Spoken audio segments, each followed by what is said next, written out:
Well, we'll get going here this morning. Appreciate you all coming indoors this week. Last week we were outdoors sharing the new exciting bike share, and I'm sure all of you have been riding it for the last week. So we appreciate you joining us indoors at City Hall, and what we do know, though, this is just about the start of the typical summer vacation for all of those school kids. And my wife, who works with the school district, is excited because this is her last day for the summer and she gets her summer off. And so one of the things we generally kick off this time of year is our summer reading program, and gives just an opportunity for all of these young minds to stay active. We have a program that I'm just going to let Stephanie share. We'll add that since the starting of the program at the beginning of this year, that 1,000 babies, toddlers, and preschoolers have been signed up. But Stephanie, you want to give the details of this? Sure. So this summer begins our summer reading program. We offer that every year for children and teens, a great program to encourage them to make reading a summer habit to prevent that learning loss that can happen over the summer. And then what the mayor was speaking about was this additional reading program. We started 1,000 books before kindergarten, which has newly been aided by a wonderful grant to help us expand that, which we have already seen 1,000 children ages 6 and under who haven't yet started kindergarten yet, which is a program free for all parents and caregivers to make reading a habit, because we've learned and research shows that reading is the #1 way that you can encourage your child to gain those early literacy skills to make them as successful as possible in school when they are ready to get started, and all that information is at wichitalibrary.org. Thank you. Thank you, Stephanie. So that is a good use of that $50,000 grant from the Wichita Community Foundation. Fantastic. Appreciate you sharing.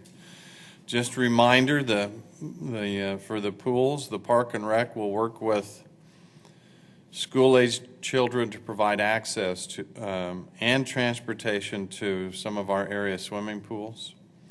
If you're interested, you can contact our aquatics department at 529-9940. Again, 529-9940, and they will help you get to a great place to cool down this summer.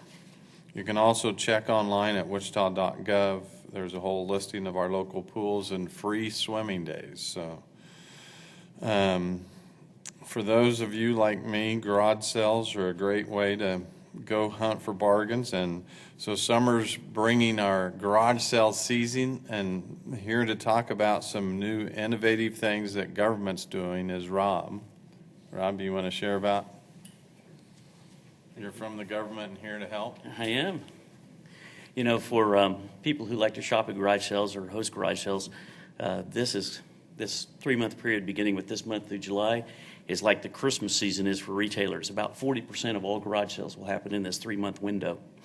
In fact, I looked this morning and we had 99 garage sales permits for this weekend alone.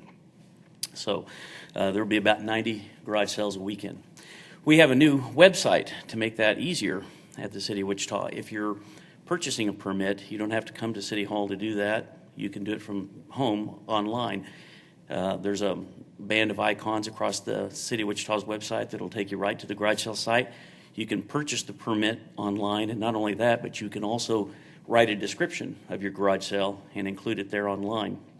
And then if you're interested in shopping for garage sales, you can go to that same site and you can search by date, by neighborhood, by zip code, or even by item. You can select, I'm interested in baby clothes, or I'm interested in power tools, and it'll take you to just the garage sales that have that there. There's a map with push pins and everything that will tell you where that is. And I might point out this is part of a larger initiative that the city has to put all of our 66 business licenses available to renew online. So we have 3 of those already, in addition to dog licenses, tobacco, grocery, and home occupation licenses. Good stuff. Thank you. That is terrific. Now, for something a little more entertaining today, we're going to walk with wildlife. And with us today is the director, Jim Mason, of the Great Plains Nature Center, and Jim brought a friend with him. And so Jim's going to share what cool events are happening out there and share your friend, Jim. I'll turn the podium over to you.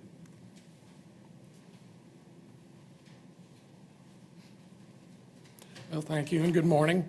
I'm here to let you all know about the Walk with Wildlife that we're having this Saturday.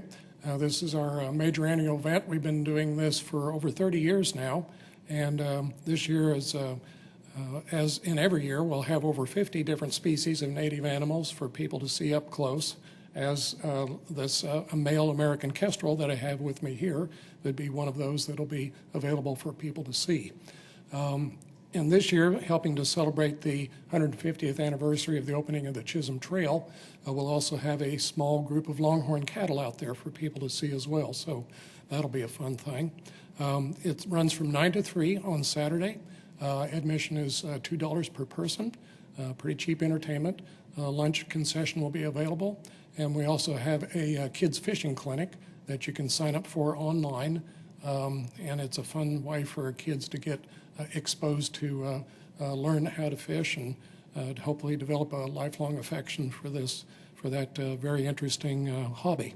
You don't have to bring any equipment. We provide all of it.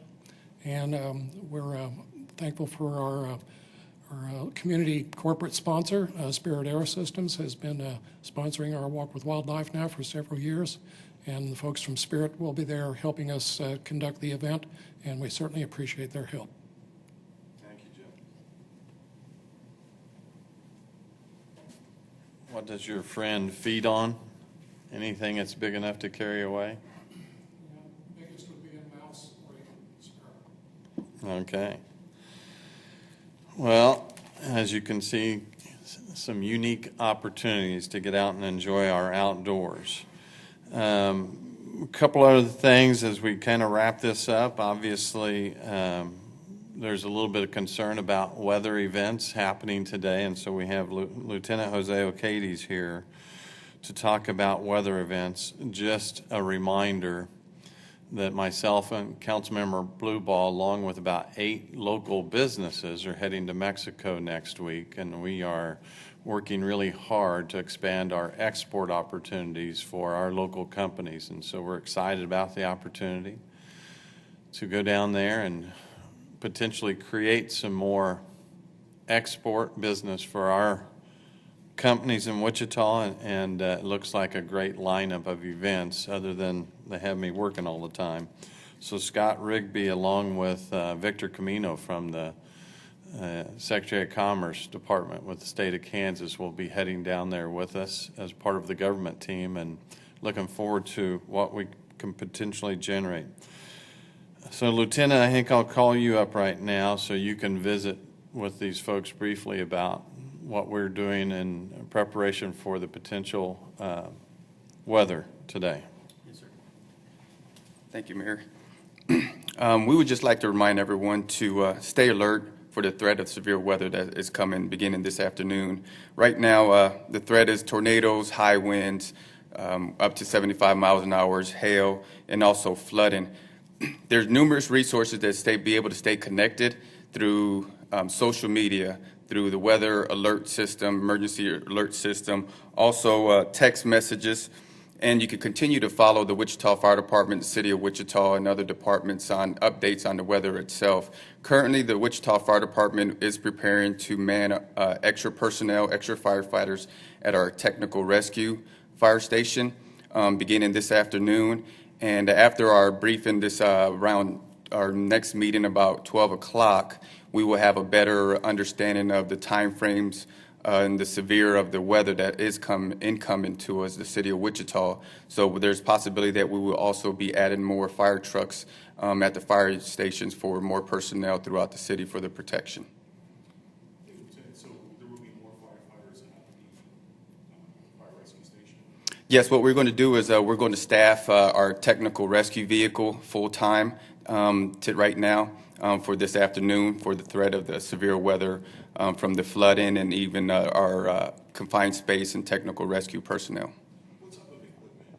We're talking about boats, trucks, that kind of thing. What type of equipment equipment will you guys have available? Our technical rescue is basically certified and for water rescue, for high angle rescue, collapse rescue. So those are all the types of personnel that are certified to be able to be trained to go into a tornado situation, or as we know, flooding. We do have flooding in the city of Wichita, so we have our boat rescue ready to be respond also. And whenever is called upon, the Wichita Fire Department will respond, and we'll be able to try to mitigate it as soon as possible in the safest manner. I know it's preliminary at this point, but is there like an hour by hour, how often will you guys put out updates? Right now, we're going to, as soon as we get an update from the Fire Marshal Crisp and Fire Marshal Bevis, we will basically get an update for this afternoon, looking at about a 2 or 3 o'clock time frame to possibly do an update on the details of what the weather from the National Weather Society, and update from them. And how do people get that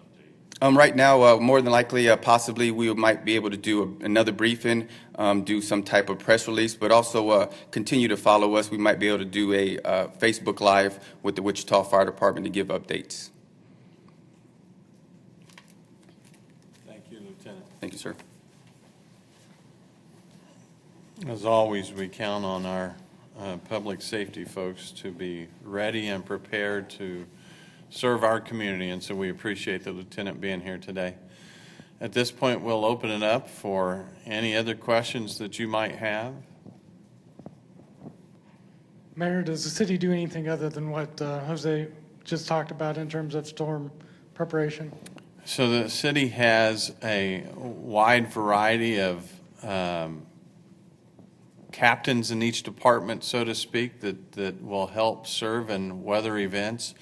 Ours on this first floor is Megan Lovely. She even has a vest now as part of her duties for severe weather warnings. And Megan, the vest matches your hair, I understand.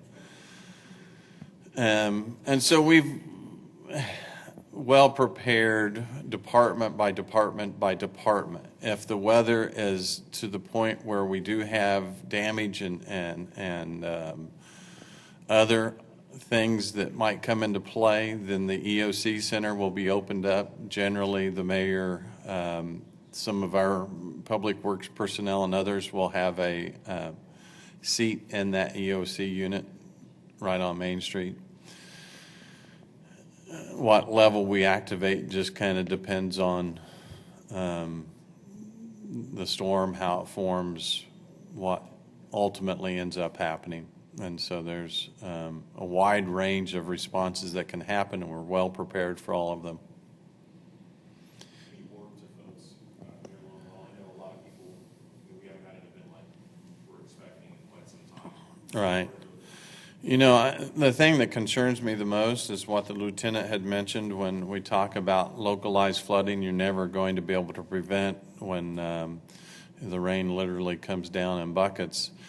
And we still have people that drive through high water, and they don't realize the strength of just what 2 inches of water coming across a roadway can do. And so when you're in those storm events, just can't impress upon people enough not to travel through high water.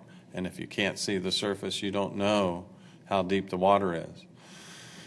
And not only are you putting your own life in peril, ultimately our first responders out there are going to be in peril because they are going to save people regardless. And so to keep our first responders from being put in some of those incredibly dangerous situations, I would just encourage people to use a lot of common sense. Don't drive through high water.